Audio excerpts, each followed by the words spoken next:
Welcome back to the Wardrobe of Woe. Today we're going to be covering the Orruk Warclans Battleline. This video is going to be set up a bit differently, so instead of the usual universal battle line and then conditional battle line, we're going to be just going through the three types of Orruks, the Cruel Boys, the Iron Jaws, and then lastly the Savage Orruks. As each of them does have some conditional battle line, and those will be in their specific section. And just for reference, I'm going off of the War Scroll Builder from Warhammer Community and using the allegiance of Big Waaagh. So if you're curious of how I'm getting these, that's what I'm using. First up, we have the Cruel Boys. These are your latest addition to the Orruk Warclans, and I think they're probably one of the best. Their ability to do mortal wounds on 6s to hit is very powerful, especially in 3rd edition. First up, we have the Gutrippaz. They have a stat line of 5-inch move, 5 bravery, 2 wounds, and a 5-up save. Their melee profile is the Wicked Sticka, where it has 2-inch reach, 2 attacks, 3 for the leader, 4s to hit, 4s to wound, no rend, 1 damage. And their unique ability is Scare Tactics. So at the start of the charge phase, if the unit is outside of 3 inches, but within 12 inches of an enemy, you roll 2d6, plus 1 for every 5 models in the Gutrippaz unit. And if the roll is higher than the target bravery, that unit gets -1 to hit rolls targeting the Gutrippaz unit. So these are your standard Cruel Boys infantry. They are a very good frontline offensive unit, and they're fantastic against armored enemies or big beasties. To maximize their efficientness, I would take in squads of 10 to 20. Next, we have the Man-Skewer Boltboyz. In order to take them as battle line, you must be in the big Yellerz subfaction. Their stat line is 5-inch move, 5 bravery, 2 wounds, and a 6-up save. They have 2 missile profiles, the Man-Skewer crossbow hasty shot, which is 12-inch reach, 2 attacks, 4s to hit, 3s to wound, no rend, 2 damage. The aimed shot is 24 inches, 1 attack, 2s to hit, 3s to wound, no rend, 2 damage. And lastly, their melee profile is the Jaggedy Blades, 1-inch reach, 2 attacks, 4s to hit, 4s to wound, no rend, 1 damage. So their unique ability is mostly determining how you use or which shot profile you use for your missile weapon.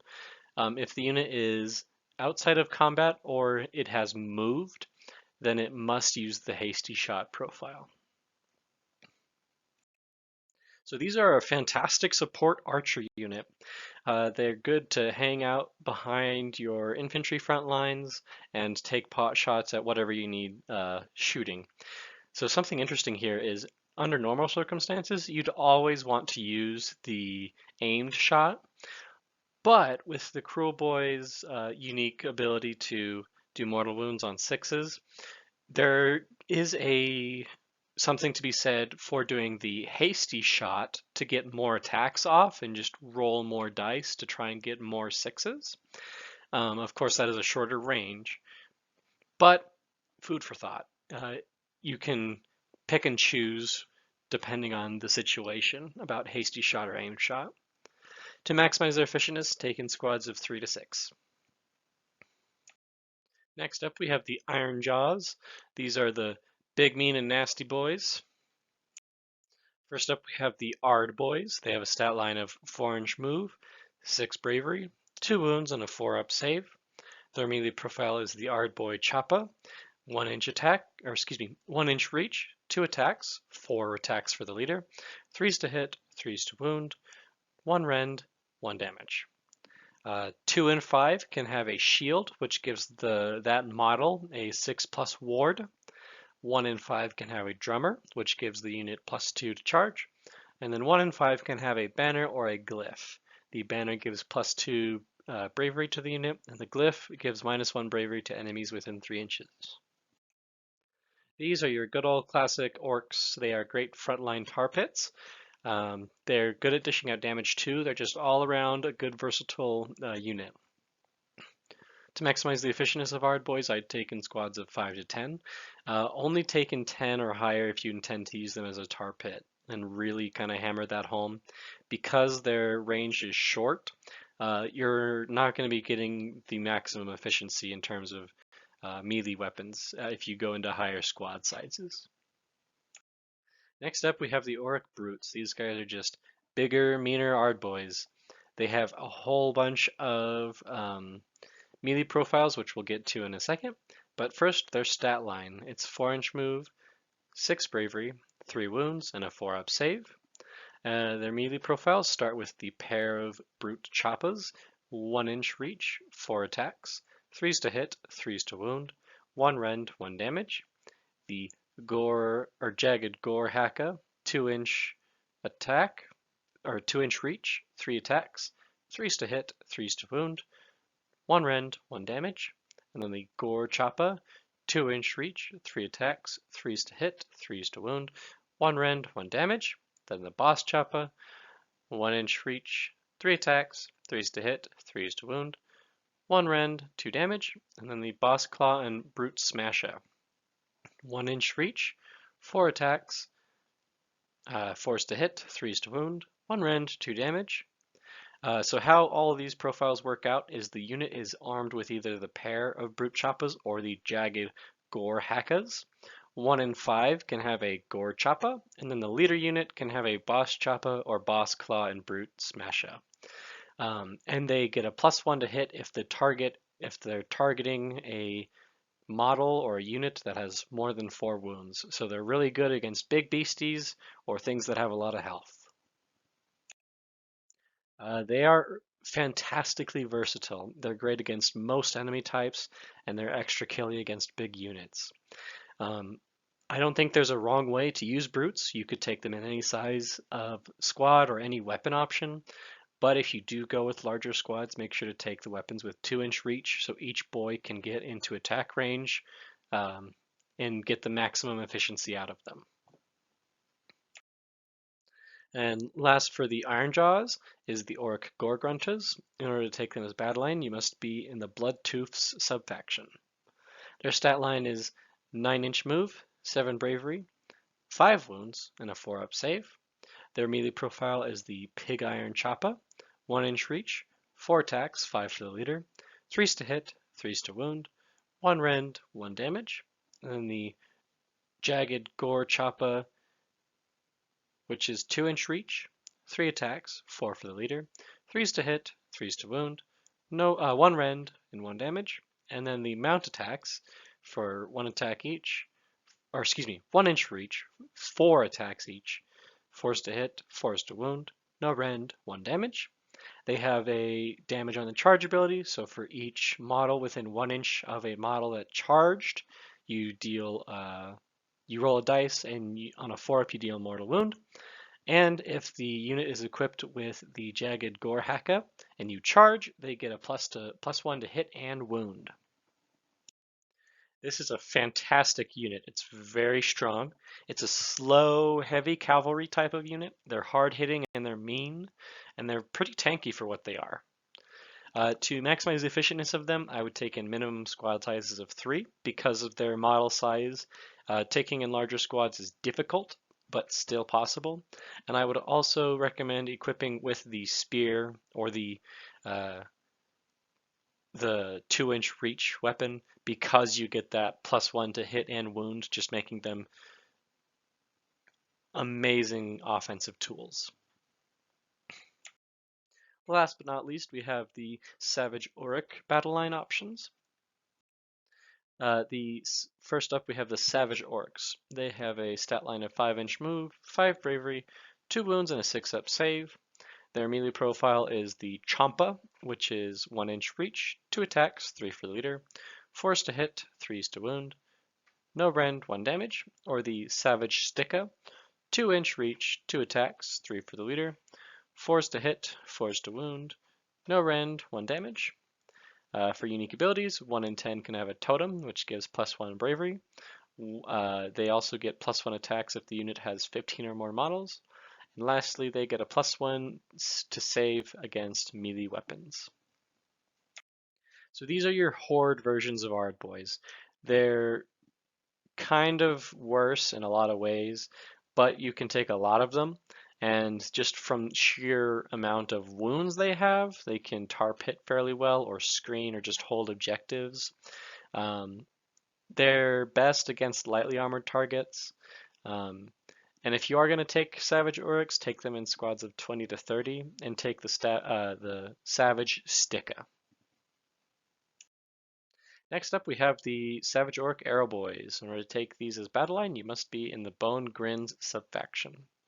Their stat line is 5-inch move, 5 bravery, 2 wounds each, 6 up save.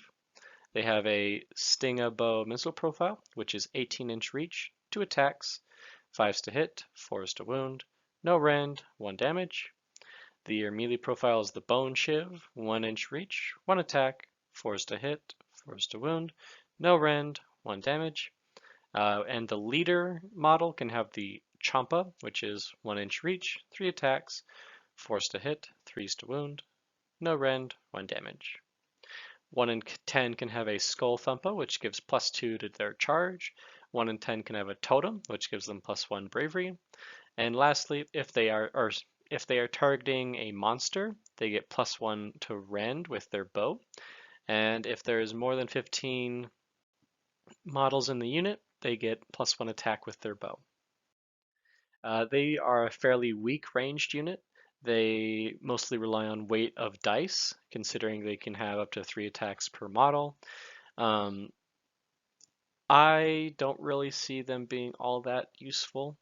I think that they work fine against monsters, but they're mostly going to do a lot of damage or work best against lightly armored units. If you're going to take them in squad sizes of 20 if you want to use them, so you make sure you get that +1 attack. And then we have the Savage Orruk Morboyz. You must be in the Drakkfoot subfaction if you want to take them. They have a stat line of 5-inch move, 6 bravery, 2 wounds, and a 6-up save. They have the Champa and Tooth Shiv, which is 1-inch reach, 3 attacks, 4 for the leader, 4s to hit, 3s to wound, no rend, 1 damage. 1 in 10 can have the Skull Thumper, which gives +2 to charge. 1 in 10 can have the Totem, which gives +1 bravery. And here's what makes them kind of unique, is if a monster has been slain, I think the way the rule works is they get a permanent +1 to their hit roll. Now, the way it's worded is a little bit ambiguous. It doesn't have an end condition. So in my head, that means that it's permanent. Once a monster is slain, you just get a +1 to hit rolls. And I also do not know if this stacks. So if the enemy has more than one monster, if you can get +2, +3, so on and so forth. Orruk players are going to have to tell me how it works in the comments. Because I couldn't really figure out an answer to that. Like most Savage Orruk units, they get +1 attack if the unit has 15 or more models. I think these are more offensive and just better Savage Orruks. They have the exact same cost and the exact same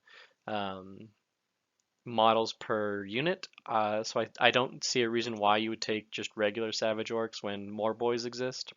They are best against lightly armored units, and they've gotten better in 3rd edition because of the increased monster presence, so you can get those permanent buffs.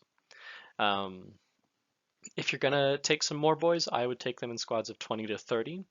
They are going to be good at holding the line and holding objectives with their massive wound count and hopefully dishing out some damage as well.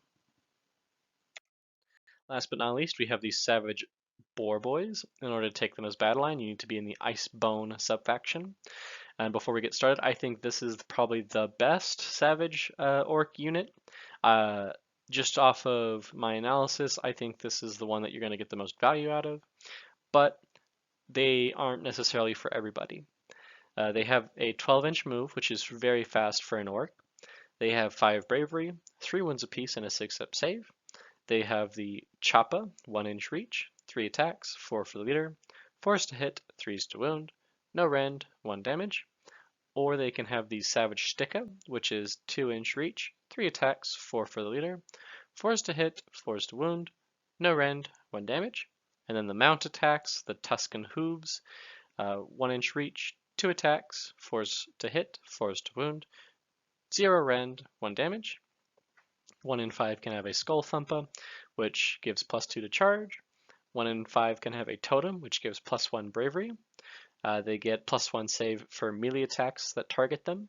And if they charge, they get the +1 to hit and wound rolls for their Savage Sticka and the Tusken Hooves. They are very fast, they have good enough melee profiles, and they work best against lightly armored units. I think these are fantastic units, especially for Savage Orcs. And if you're going to take them, I would take them in squad sizes of 5 to 10 and take the Savage Sticka. And that is it for the Orruk Warclans Battleline. If you enjoyed the video, please leave a like or a comment. And if you enjoy content like this, please consider subscribing.